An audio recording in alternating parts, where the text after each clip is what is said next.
the end of the season and possibly the end of an era. And neither given the home send-off that anyone would have wanted. There has been a feeling for some time that things are on the up at Cardiff City, one of optimism about next season and of perhaps even promotion. One defeat to a side who comfortably won promotion back to the Premier League at the first attempt will not change that, though Newcastle's victory did remind of the work still to be done on top of the work already done by Neil Warnock. Still, in an ideal world, this would have been a televised performance that underlined how Cardiff have come on and that Warnock could wave fans off into the summer on the back of the kind of big game, big win he so loves. Goals after the break from Christian Atsu and Isaac Hayde in a powerful second half from Rafa Batist's men denied him that. Likewise, in an ideal world, this would have been a romantic farewell to Peter Whittingham marked by a typical free-kick stunner or playmaking performance. It never came. Of course, it might not be farewell. Contract talks will resume, the manager says, but it is hard to shake the feeling that a man who has delivered for a decade for the Bluebirds won't be around for Warnock's bid to challenge next year. Indeed, there might well have been a shake of the head from the number 7 as he made way for Anthony Pilkington just after the hour mark without making much of a mark of his own. It certainly felt like a goodbye, even if Whittingham has rarely given away obvious signs of emotion good or bad since joining in 2007.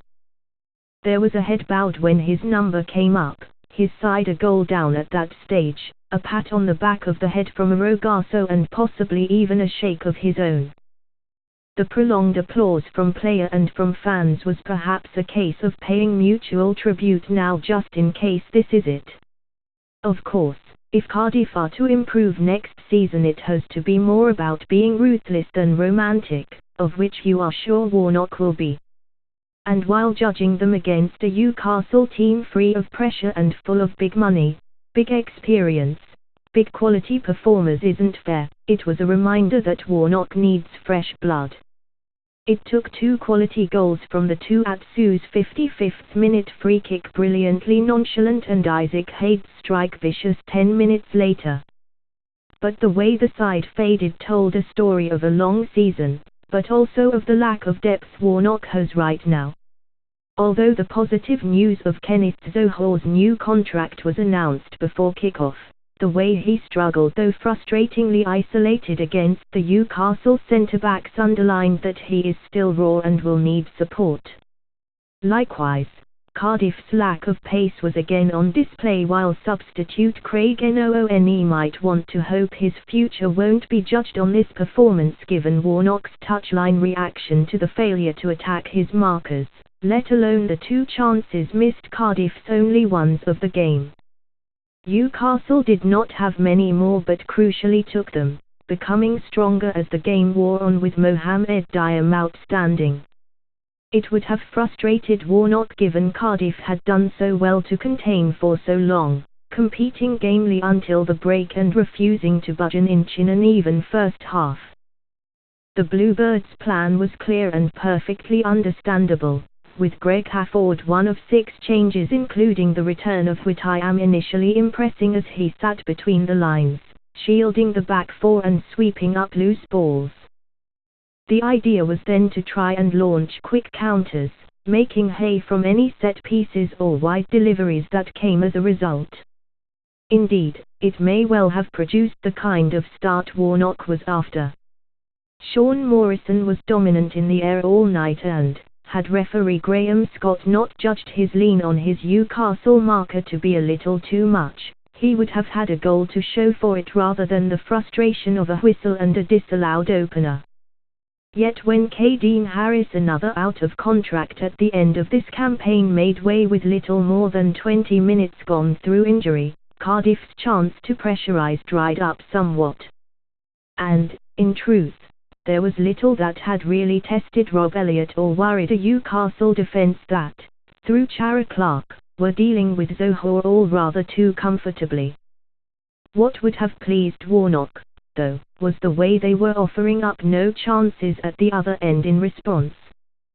With the midfield tight and the backline switched on, only once the promotion winners worried when, with Junior Hoylett failing to do enough defensively, Yedley overlapped and smashed towards Alan McGregor. But then came the difference. While Noone passed up his chance, Newcastle took theirs. The pressure had been increasing, the Cardiff concentration going the other way and the spaces being found. Morrison's shove on Atsu was soft, the execution of the resulting free kick from the same man cushioned perfection.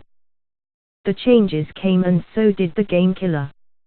Haight's finish was fierce, but so was Warnock's reaction as he raged against the lack of blue shirt anywhere near the two midfielder. Cardiff tried to find a way back, but if not for McGregor, Newcastle might well have added a third.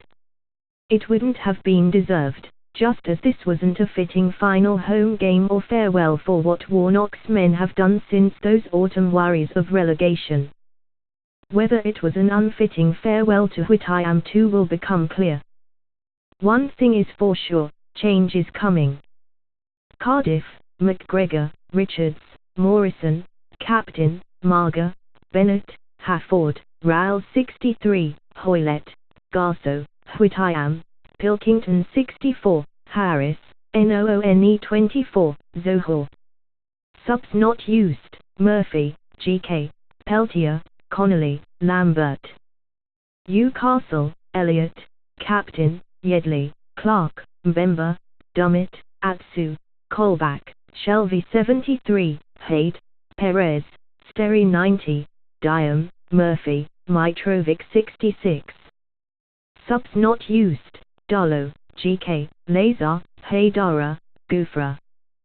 Scorers: Newcastle, Atsu 55, Haid 65. Yellow cards: Cardiff, Richards 79. Referee, Graham Scott, Oxfordshire. Attendance, 23, 153.